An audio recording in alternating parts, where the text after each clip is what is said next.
चीनमधून आलेल्या HMPV व्हायरसची भारतामध्ये एंट्री झाली आहे। भारतासाठी ही चिंता वाढवण्याची बातमी आहे।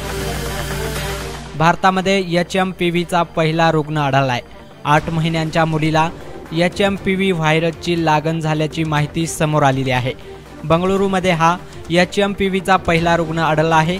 चीनमध्ये HMPV व्हायरसनं थैमान घातलंय आणि या व्हायरसची आता भारतामध्ये एंट्री झाली आहे। त्यामुळे आरोग्य यंत्रणा सुद्धा आता अलर्ट मोडवर आली आहे।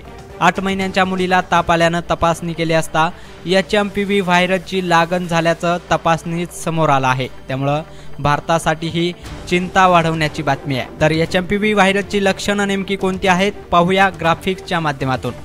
ताप येतो, खोकला होतो, श्वास घ्यायला त्रास होतो, घसा कोरडा पडतो, अशी अनेक लक्षणं रुग्णांमध्ये आढळून येत आहेत।